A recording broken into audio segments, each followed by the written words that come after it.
नमस्कार दोस्तों, fundamental analysis में आपका स्वागत है। मैं हूं सुल्तान समद। साथियों, आज स्टेट, सरकार दो ऐसे शब्द हैं जो आप अक्सर सुनते होंगे, समाचार पत्रों में पढ़ते होंगे, टीवी चैनल्स में देखते होंगे। आपस में वाद विवाद में आप सुनते होंगे कि सरकार ने ये किया, राज्य ने ये किया, सरकार की ये नीति अच्छी है या गलत है। तो आज हम स्टेट्स क्या है, गवर्नमेंट क्या है, यानी राज्य क्या है, सरकार क्या है, इन शब्दों के बारे में विस्तार पूर्वक बातचीत करने जा रहे हैं। अक्सर गवर्नमेंट को लेके, राज्य को लेके लोगों में कन्फ्यूजन होता है और ये शायद मुझे नहीं लगता कि बहुत सारे लोग इस बारे में क्लियर होंगे कि राज्य क्या है और सरकार क्या है, इसमें कौन कौन से कंपोनेंट्स आते हैं। आज हम इन्हीं बातों पर डिटेल पूर्वक फंडामेंटल एनालिसिस के इस प्रोग्राम में जानकारी देंगे, बातचीत करेंगे। सबसे पहले हम देखते हैं स्टेट। आप दो वर्ड सुनते होंगे। पहला स्टेट। स्टेट का मतलब होता है राज्य। लेकिन राज्य वो राज्य नहीं है जो यूनियन को, भारत संघ को, कंट्री को डिफरेंट राज्य में बांटा गया है, जैसे उत्तर प्रदेश, बिहार और उड़ीसा, कर्नाटक, महाराष्ट्र, पंजाब, दिल्ली। ये स्टेट, इस स्टेट का मतलब वो स्टेट नहीं है जो हमारी यूनिट्स हैं, यूनियन संघ की जो यूनिट्स हैं। राज्य का मतलब अभी हम आगे बताएंगे। ये काफ़ी कंप्रहेंसिव वर्ड है और इसमें बहुत सारी चीज़ें इंक्लूड होती हैं। इसमें केवल राज्य सरकारें नहीं होती हैं बल्कि बहुत सारी चीज़। तो नटसेल में कहा जा सकता है कि गवर्नमेंट, जिनको हिंदी में सरकार कहा जाता है, बोथ आर डिफरेंट कंसेप्ट। दोनों, राज्य और सरकार, देखने में तो लगता है कि दोनों एक हैं, लेकिन दोनों में काफ़ी डिफरेंस है। State is a comprehensive concept. ये व्यापक शब्द है, ब्रॉड शब्द है। और government is included in the state, यानी government is a part of state में इंक्लूड है। तो आप नटसेल में जानिए कि स्टेट जो है व्यापक शब्द है और गवर्नमेंट उससे छोटा कंसेप्ट है और स्टेट में ही गवर्नमेंट इंक्लूड है। जनरली हम देखते हैं कि हमारी जो एज पर कॉन्स्टिट्यूशंस, भारतीय शासन व्यवस्था जो है वो 3 भागों में बांटी गई है। वो आप अक्सर सुनते होंगे, लेकिन इसको समझना, स्टेट और राज्य को समझने के लिए सबसे पहले ये समझना है कि ये हमारी शासन व्यवस्था किस तरह की है। तो जो हमारी गवर्नमेंट मशीनरी है वो 3 भागों में विभाजित है, क्लासिफाइड है। पहला है लेजिस्लेचर, जिसको विधायिका कहते हैं। नेक्स्ट है कार्यपालिका, जिसको एग्जीक्यूटिव कहते हैं। और थर्ड है जुडिशियरी, यानी न्यायपालिका। इन्हीं 3 भागों में हमारी जो शासन व्यवस्था है वो संचालित होती है। अब इस पर हम बारी बारी देखते हैं कि विधायिका क्या है, जुडिशियरी क्या है, लेजिस्लेचर क्या है, इनके फंक्शंस क्या है। जिसको लेजिस्लेचर, विधायिका मतलब लेजिस्लेचर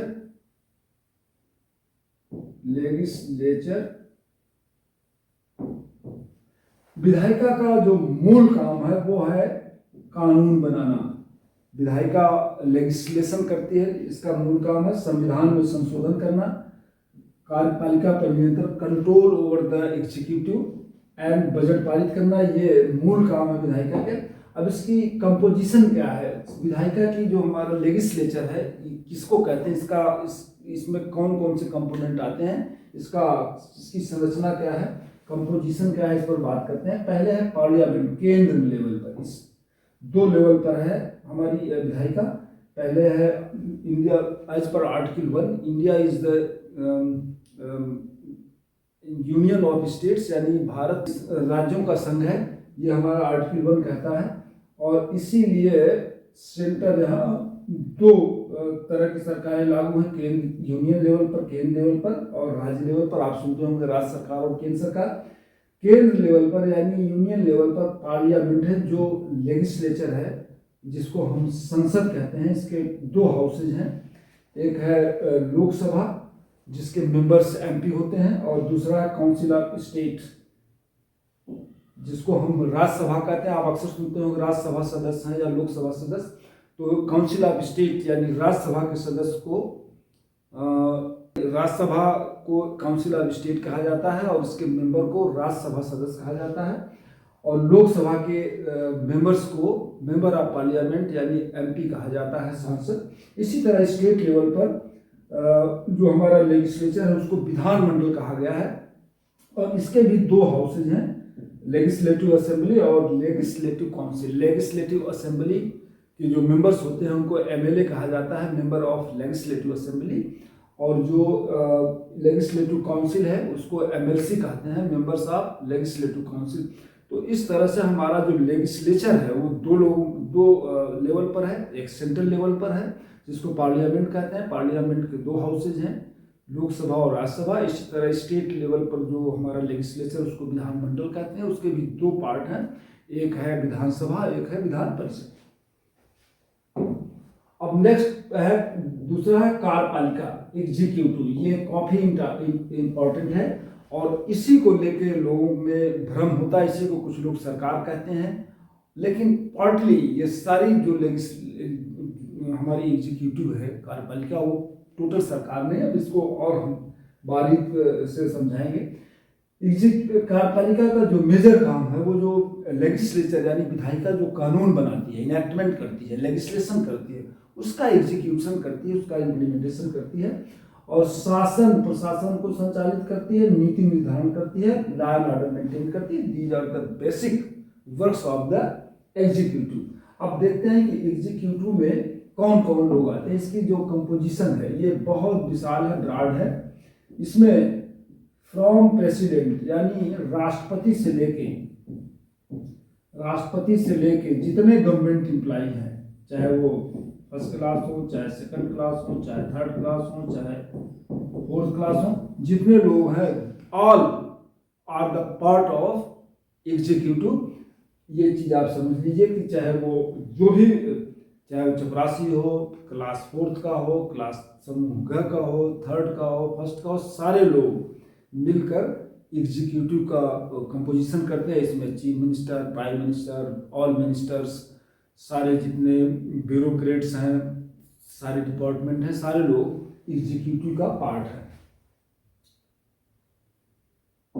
अब थर्ड है न्यायपालिका, जुडिशरी, जिसको हम न्यायपालिका कहते हैं। इसमें इसका जो कंपोजिशन है, पहला इसका जो फंक्शन है वो है कानून की व्याख्या करना।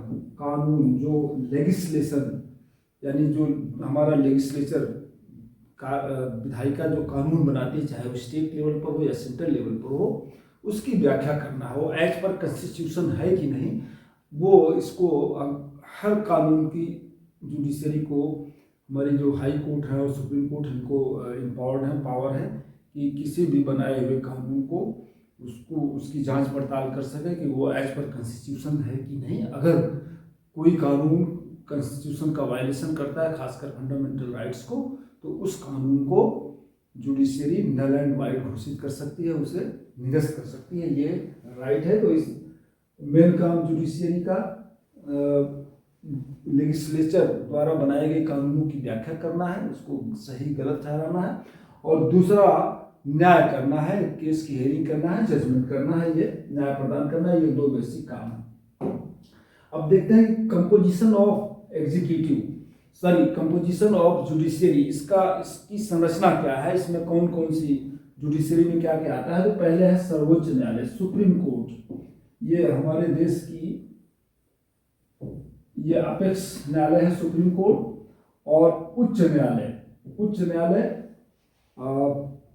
स्टेट लेवल पर है। कई राज्यों, हर स्टेट के लिए एक एक उच्च न्यायालय स्थापित है, या दो स्टेट को मिला के एक उच्च न्यायालय है, दोनों में काम करती है। और तीसरा अधीनस्थ न्यायालय जो डिस्ट्रिक्ट लेवल पर है, डिस्ट्रिक्ट कोर्ट, उसको सबऑर्डिनेट कोर्ट या अधीनस्थ न्यायालय कहते हैं। इस तरह आप समझ गए होंगे कि जुडिशरी के तीन भाग हैं, supreme court, high courts and district courts. अब नेक्स्ट हम टॉपिक पर आते हैं जो मैं पहले जिस पर बात करना चाह रहा था, स्टेट और गवर्नमेंट। स्टेट क्या है, गवर्नमेंट क्या है। इसलिए इसका जो हमारी जो शासन व्यवस्था है, पॉलिटिकल सिस्टम है, जुडिशियरी, लेजिस्लेचर और एग्जीक्यूटिव, मैंने इसलिए बताया कि आप स्टेट को और सरकार को अच्छी तरह से समझ लें, और इसीलिए मैंने ऊपर आपको विस्तार पूर्वक बताने की कोशिश किया है इस फंडामेंटल एनालिसिस में। अब आते हैं मेन टॉपिक पर कि what is the state. State क्या है, इसकी परिभाषा क्या है, स्टेट किसे कहते हैं, आप आज जान लीजिए अच्छी तरह से। आप सुनते होंगे राज्य सरकार, स्टेट जब आप सुनते होंगे तो आपके मन में आता होगा कि राज्य की सरकार, यानी उत्तर प्रदेश की सरकार, बिहार की सरकार, उड़ीसा की सरकार, पंजाब की सरकार। लेकिन स्टेट एक कम्प्रिहेंसिव वर्ड है, व्यापक वर्ड है, इसमें सारी व्यवस्थाएं इंक्लूड है। इसके बारे में जानिए। इसके बारे में आर्टिकल 12 ऑफ द कॉन्स्टिट्यूशन, हमारा जो संविधान है, संविधान का आर्टिकल 12 क्या कहता है। आर्टिकल 12 कहता है कि स्टेट में शामिल है भारत सरकार, गवर्नमेंट ऑफ इंडिया। नेक्स्ट है गवर्नमेंट ऑफ स्टेट्स, राज्य की सरकारें, government of India and state government. Next है संसद यानी पार्लियामेंट, पार्लियामेंट में लोकसभा एंड राज्यसभा, ये दोनों हैं। फिर राज्य विधानमंडल, state legislatures, Vidhan Parishad and विधानसभा। और भारत क्षेत्र में या भारत सरकार के नियंत्रण में आने वाले सभी स्थानीय निकाय व प्राधिकरण, जितनी लोकल अथॉरिटीज हैं, लोकल बॉडीज हैं, सब के सब गवर्नमेंट का स्टेट का पार्ट है, और इसी स्टेट में ये सब इंक्लूड है। तो अब आप समझ गए होंगे कि स्टेट में क्या क्या शामिल है। भारत सरकार है, राज्य सरकार है, पार्लियामेंट है, स्टेट लेजिस्लेचर है, भारत सरकार के जितने नियंत्रण और भारत और राज्य सरकार के नियंत्रण में आने वाले जितने लोकल अथॉरिटीज हैं, लोकल बॉडीज हैं, ये सब के सब all are the part of state. अब नेक्स्ट है गवर्नमेंट। स्टेट के बारे में तो आप समझ गए होंगे। स्टेट में राज्य सरकार, केंद्र सरकार, पार्लियामेंट, लेजिस्लेटिव असेंबलीज और जितने अथॉरिटीज हैं सेंट्रल और स्टेट गवर्नमेंट में, सब के सब ये राज्य में आते हैं, और इनके जो एम्प्लॉई हैं, जो इनमें काम करते हैं, वो राज्य के प्रतिनिधि हैं। अब नेक्स्ट है गवर्नमेंट, सरकार। ये क्या है, आप अक्सर सुनते होंगे सरकार ने ये किया, सरकार ने गलत किया, सरकार ये कर रही है, सरकार अच्छा कर रही है, सरकार बुरा, इस तरह के कमेंट आप डेली सुनते होंगे। अब देखते हैं कि सरकार क्या है। इसे कहते हैं भारतीय संविधान में कोई कार्यपालिका के लिए सामान्यतः ये जो कोई क्लियर कट, कॉन्स्टिट्यूशन में गवर्नमेंट के लिए कोई क्लियर कट डिफिनेशन नहीं दी गई है, फिर भी इसे डिफाइन किया गया है कि केवल कार्यपालिका के लिए ही प्रयुक्त होता है। और एक चीज और आप समझ लीजिए कि कुछ लोगों को ये लगता है कि जो एग्जीक्यूटिव है, कार्यपालिका है, वही सरकार है, बट ऐसा नहीं है।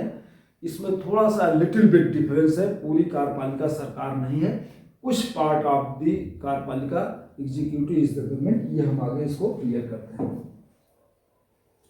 अब गवर्नमेंट, सरकार क्या है। आर्टिकल 12 क्या कहता है, इसमें स्टेट में शामिल है गवर्नमेंट ऑफ इंडिया, ये तो आपको मैंने बताया।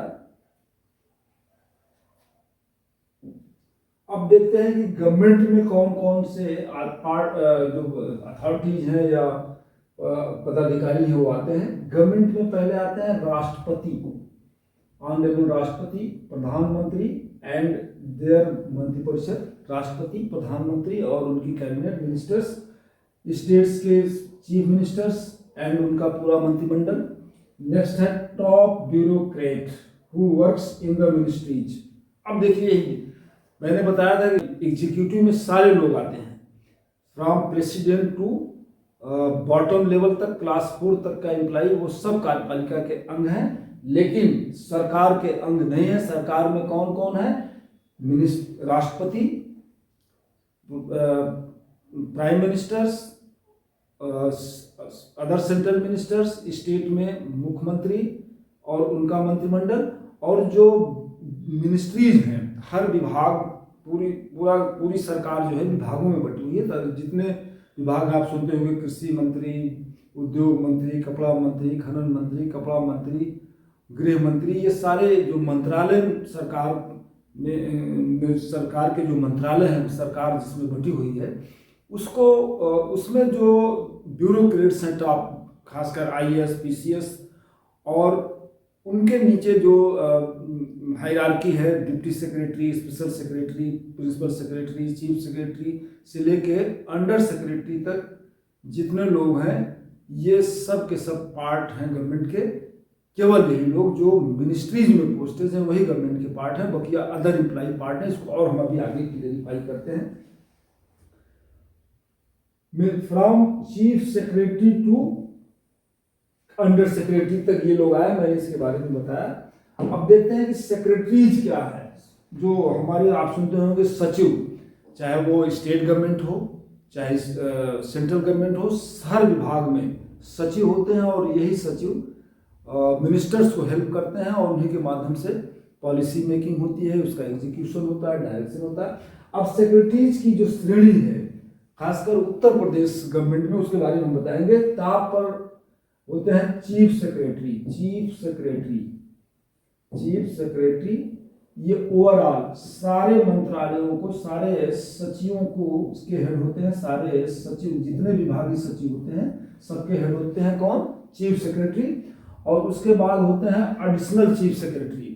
ये विभाग में पोस्ट होते हैं, जैसे शिक्षा विभाग हो गया, उच्च विभाग हो गया, पीडब्ल्यूडी हो गया, खनन हो गया, उद्योग हो गया। जितने मंत्रालय हैं उनके उन मंत्रालयों में जो टॉप के अधिकारी होते हैं उनको एडिशनल चीफ सेक्रेटरी कहा जाता है। लेकिन हर विभाग में एडिशनल चीफ सेक्रेटरी की पोस्टिंग नहीं होती, किसी किसी विभाग में होती है जो इंपॉर्टेंट होते हैं। कुछ में प्रिंसिपल सेक्रेटरी होते हैं और कुछ में स्क्वाड सेक्रेटरी। अब नेक्स्ट है प्रिंसिपल सेक्रेटरी। ये भी विभागीय सचिव होते हैं, और जो इम्पॉर्टेंट विभाग है उसमें एडिशनल चीफ सेक्रेटरी, और जो उससे कम महत्वपूर्ण विभाग है उसमें प्रिंसिपल सेक्रेटरी और सेक्रेटरी, ये सचिव कहे जाते हैं। ये भी विभागीय होते हैं, और विभागीय हेड होते हैं किसी मंत्रालय के, या एडिशनल चीफ सेक्रेटरी या प्रिंसिपल चीफ सेक्रेटरी के अंडर में नियुक्त किए जाते हैं। नेक्स्ट है स्पेशल सेक्रेटरी। फिर तीसरा है डिप्टी सेक्रेटरी, और नेक्स्ट है अंडर सेक्रेटरी, डिप्टी सेक्रेटरी और अंडर सेक्रेटरी। इस तरह से जो सेक्रेटरीट का डिवीजन है, टॉप पर कौन बैठा है? चीफ सेक्रेटरी, उसके नीचे एडिशनल चीफ सेक्रेटरी, फिर उसके बाद प्रिंसिपल सेक्रेटरी, फिर उसके बाद सेक्रेटरी, फिर उसके बाद स्पेशल सेक्रेटरी, फिर उसके बाद डिप्टी सेक्रेटरी, फिर उसके बाद अंडर सेक्रेटरी सबसे गवर्नमेंट की सबसे बॉटम की इकाई होती है, सबसे छोटी इकाई होती है। इस तरह आप समझ गए होंगे कि सारे सरकार में कौन कौन लोग आते हैं। President, honourable president, prime minister and their cabinet ministers and their all ministers, central government ministers, state में chief minister and other departmental ministers, and जो मंत्रालय है उसमें नियुक्त चीफ सेक्रेटरी से लेके अंडर सेक्रेटरी तक सारे सचिव। एक चीज़ और बता दूं कि जितने मंत्रालय हैं स्टेट गवर्नमेंट के, सब सेक्शन में बटे हुए हैं। हर सेक्शन में एक सेक्शन अफसर होता है, और उसके ऊपर अंडर सेक्रेटरी होते हैं, फिर उसके बाद डिप्टी, फिर स्पेशल सेक्रेटरी। तो अंडर सेक्रेटरी तक ही गवर्नमेंट के पार्ट होते हैं, याद क्लियर कर लीजिए। और एक चीज़ और बता दूं, जो जिले में अधिकारी नियुक्त होते हैं, चाहे वो डिस्ट्रिक्ट मजिस्ट्रेट हों, चाहे सीडीओ हो, चाहे विभागीय अधिकारी हो, शिक्षा विभाग के हो, सीडीओ हो, ये लोग गवर्नमेंट के पार्ट नहीं होते। ये गवर्नमेंट के प्रतिनिधि के रूप में है, बट ये गवर्नमेंट नहीं है। इसी तरह डिवीजन लेवल पर जितने मंडल स्तर पर अधिकारी हैं, चाहे वो कमिश्नर हो या कमिश्नर डिवीजन लेवल के ऑफिसर्स हों, ये भी स्टेट के पार्ट नहीं है। These are the representative of the government. अब आपको क्लियर हो गया होगा कि क्या गवर्नमेंट किसको कहते हैं, गवर्नमेंट क्या है। नेक्स्ट एक क्वेश्चन और उठता है कि क्या विधायिका सरकार है? क्या विधायिका को सरकार कहा जा सकता है? विधायिका में मैंने बताया कि सेंट्रल लेवल पर पार्लियामेंट और स्टेट लेवल पर विधानसभा और विधान परिषद है। ये सरकार का पार्ट नहीं है। कोई एमपी, एमएलए, एमएलसी या राज्यसभा सदस्य, मेंबर ऑफ लेजिस्लेटिव काउंसिल, ये गवर्नमेंट के पार्ट नहीं है। These are the part of legislature. ये क्लियर कर लीजिए आप। अब नेक्स्ट क्वेश्चन है, क्या न्यायपालिका सरकार का पार्ट है? बिल्कुल नहीं है, बट पार्टली कुछ चीजें हैं, उसको मैं डिफाइन करूंगा कि न्यायपालिका सरकार का पार्ट नहीं है, लेकिन जब न्यायपालिका पॉलिसी मेकिंग या कोई रूल मेकिंग का काम करती है तो वो सरकार का पार्ट मानी जाती है, बट पार्टली। अब आप अच्छी तरह से समझ गए होंगे कि राज्य की अवधारणा में क्या है, स्टेट में क्या शामिल होते हैं, विधायिका, कार्यपालिका, न्यायपालिका और अन्य संवैधानिक। पार्टली एक क्वेश्चन और बनता है कि क्या जुडिशियरी राज्य का पार्ट है? तो आप कह सकते हैं कि पार्टली यानी कुछ अंश तक जुडिशियरी राज्य का पार्ट है, फुल फ्लेज्ड नहीं है, पूरी जुडिशियरी पार्ट नहीं है। अब और अन्य संवैधानिक संस्थाएं जितनी कॉन्स्टिट्यूशनल इंस्टीट्यूशन है ये राज्य का पार्ट है। नक्सल में जुडिशियरी किस अर्थ में स्टेट का हिस्सा है? आप ये जान लीजिए कि क्या जुडिशियरी, अभी मैंने बताया कि जुडिशियरी कुछ सीमित अर्थ में, मीनिंग्स में राज्य का पार्ट है, बट फुल फ्लेज्ड नहीं है। किन अर्थों में? जुडिशियरी जब एडमिनिस्ट्रेटिव या रूल मेकिंग का कार्य कर रही हो, जब कोई एडमिनिस्ट्रेटिव किसी की पोस्टिंग, नियुक्ति, हटाना ये अगर कर रही हो तो वो स्टेट का पार्ट मानी जाती है। जैसे कोर्ट स्टाफ की नियुक्ति, सेवा नियम बनाना, प्रशासनिक आदेश करना, जो ऑनरेबल हाई कोर्ट या सुप्रीम कोर्ट या डिस्ट्रिक्ट कोर्ट में जो एम्प्लॉइज हैं उनके बारे में कानून बनाना, पॉलिसी बनाना, ये सारी चीज़ें हैं उनकी नियुक्ति के बारे में। तो ये जब कार्य करती है जुडिशियरी, एडमिनिस्ट्रेटिव या लॉ मेकिंग, तो उस सेंस में जुडिशियरी को स्टेट का पार्ट कहा जाता है। लेकिन जब वो न्याय देने का काम करती है, हियरिंग करती है, डिसीजन मेकिंग करती है, जो तो उसको स्टेट का पार्ट नहीं माना जाता। अब है जुडिशियरी वर्सेज स्टेट। अब मैंने बताया कि कोर्ट जब न्यायिक कार्य करे, जुडिशियल फंक्शन कर रही हो, तो वो स्टेट का पार्ट नहीं है, ये मैंने आपको स्पष्ट किया। वाइल हियरिंग जुडिशियरी को आर्टिकल 12 के तहत स्टेट नहीं माना जाता, ये क्लियर कट है।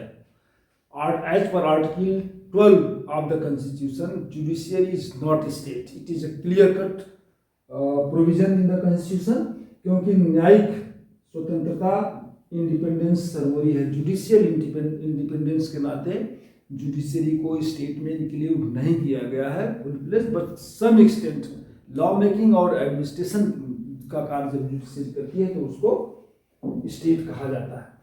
अब नेक्स्ट है गवर्नमेंट वर्सेज स्टेट। अब राज्य बनाम सरकार, ये क्या है इसको आप समझ लीजिए।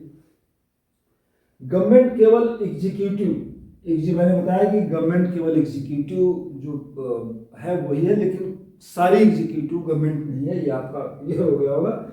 स्टेट बराबर लेजिस्लेचर धन एग्जीक्यूटिव जुडिशियरी अन्य संस्थाएं, ये आपका नर्सरी में मैंने बताया कि स्टेट में लेजिस्लेचर, एग्जीक्यूटिव और some part of judiciary and other constitutional institutions state में आते हैं। फ्रेंड्स, इस तरह से आप अच्छी तरह से सरकार क्या है और स्टेट क्या है समझ गए होंगे। मैंने फंडामेंटल एनालिसिस में इस बेसिक कंसेप्ट को क्लियर करने का प्रयास किया है, क्योंकि मैं सोसाइटी में देखता हूँ कि बहुत पढ़े लिखे लोगों में इस बात को लेकर कन्फ्यूजन रहता है कि राज्य और सरकार क्या है। राज्य को ही सरकार मानते हैं और सरकार को सबसे बड़ा मानते हैं। तो मुझे लगा कि इस फंडामेंटल एनालिसिस में, और ये गलती बहुत सारे लोग करते हैं, अच्छे जो लिटरेट हैं, पढ़े लिखे लोग हैं और उच्च पदों पर हैं, वो भी इस चीज़ को, इस बारीकी को नहीं समझ पाते। साथियों, मुझे उम्मीद है कि ये वीडियो आपको वैल्यूएबल लगा होगा और रिक्वेस्ट है कि इसको आप फॉरवर्ड करिए, सब्सक्राइब करिए, लाइक करिए और लोगों को मोटिवेट करिए इस बहुमूल्य जानकारी को लेने के लिए। Thank you. सुल्तान समद, वसुधैव IAS अकादमी, लखनऊ।